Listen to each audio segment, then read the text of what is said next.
The hijackers who took over a domestic Libyan flight and forced it to land in Malta have surrendered. The Maltese Prime Minister Joseph Muscat says they have now been taken into custody. The airliner had been diverted to Malta by a man claiming to have a hand grenade. All passengers were freed shortly afterwards. The tiny Mediterranean island of Malta, where the hijacked plane landed, is a European Union member about 500 kilometers north of Tripoli. The hijacked Airbus A320 aircraft had been flying from Sebha in southwest Libya to Tripoli for state-owned Africa Airways, a route that would usually take a little over 2 hours. Initially, the hijacker told the aircraft crew that he was pro-Gaddafi and that he was willing to let all 111 passengers leave the aircraft, but not its 7 crew. It's unclear what the demands were. Buses were later driven onto the tarmac at Malta International Airport to carry away 109 passengers as well as some of the crew members. Television footage showed no signs of struggle or alarm. Troops were positioned a few hundred meters from the plane as it stood on the tarmac. Several other flights at the airport were either cancelled or diverted.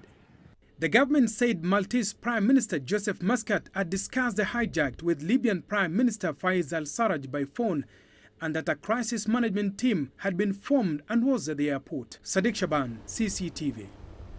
And now to get a sense of how this hijacking drama unfolded in Malta, we earlier spoke to Matthew Zurab, the deputy head of news at the timesofmalta.com. Yeah, all the passengers have been released. What there seems to be left on the plane are the 2 hijackers and a few members of the crew. Now, as we speak, someone has just come out of the plane waving the green flag, which is the flag that used to be used during the Gaddafi regime. He waved the green flag and went back inside the plane.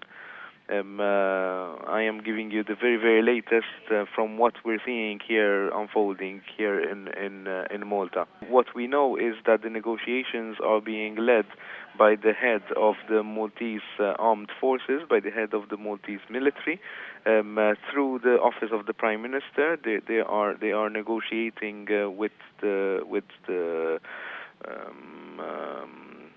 hijackers, if you want to call them hijackers. All as I told you, everyone has been freed from the plane, so no one is being kept on the plane any longer.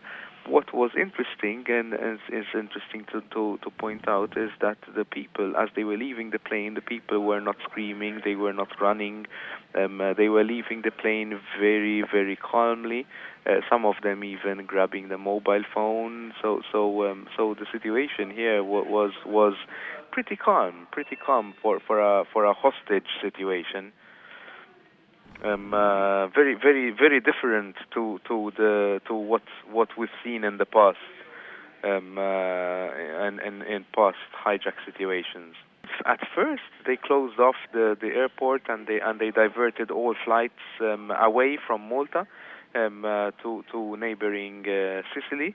But then, after some time, probably when they realized that this was not a very risky situation, probably they reopened the airspace and other flights have been landing normally here in Malta. What we have been told so far is that they have told the government that they are from the pro-Gaddafi regime, so they are pro-Gaddafi. But as for their demands, we have very little information on this so far. And we can now cross over to Yasser Hakim. He's live for us in Cairo with more on that story. Yasser, what do we know about the background of the hijackers of the Libyan plane and their apparent link to the former administration of the late Muammar Gaddafi?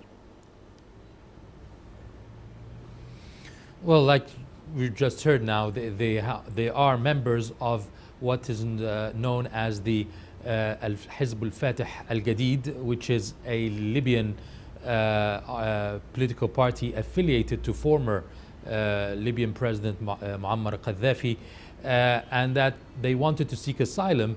There's also some statements by one of the MPs in Libya who said that he knows that they wanted to free Islam al-Qaddafi, the son of Muammar Qaddafi, and several pro-Qaddafi politicians from jail. This is yet to be confirmed, but this MP says he's in contacts with the tribe of one of the two assailants. The tribe is called Tabu in southwestern Libya, and it's a tribe close to the family of Qaddafi, or Qaddafi's tribe as well.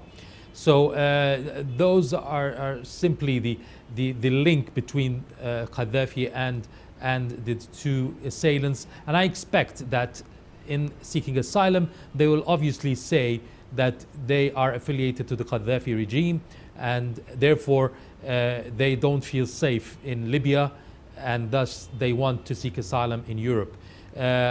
This could be the situation. It's quite similar to what has happened in Egypt last year in the Egypt air flight, which was also diverted to Cyprus. It was on an internal flight as well, just like this one, but inside Egypt. This was going to Alexandria, was taken hostage by an assailant who took the flight to Cyprus, and he also sought asylum there, but he used a fake explosives belt. Those two, according to the Maltese Prime Minister, after the end of the saga, he said that they have found gun and hand grenades with them, real guns and hand grenades, which also opens the door about the security situation in Libya. And that is the question, though, because the hijackers claim to have hand grenades. Just how safe are flights in Libya, and are the airports vulnerable to security breaches given the prolonged fighting in that country? Well, Beatrice, I had personal experience concerning the Libyan airports when I traveled to Libya, and it was evident that the security inside the Libyan airports are very outdated and to the minimum degree.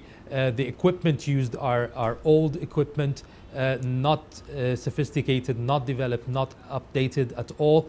Even the personnel over there are visibly not equipped or trained to secure a strategic area like an airport, especially at the current situation.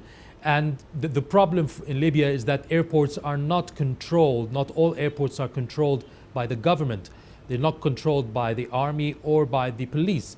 They are controlled by the militias. There are dozens of militias in Libya, and each militia controls an area in the country or a city. And if there's an airport in the city, then this militia controls the airport. Now, the militiamen are not trained for such an activity, and they're not trained to secure such an installation. At one point when I was there, the next day of my arrival, a militia attacked this airport, and they kicked out the other militia that was controlling the airport, and they took over and they put their own personnel. So their own personnel are just soldiers or rebels. They're not trained to secure an airport, and it's like this. You can find this happening many times in Libya, which makes it very dangerous and could occur again. And we're lucky that this time it was a peaceful end to the situation. Yes, Hakeem, with that update for us from Cairo.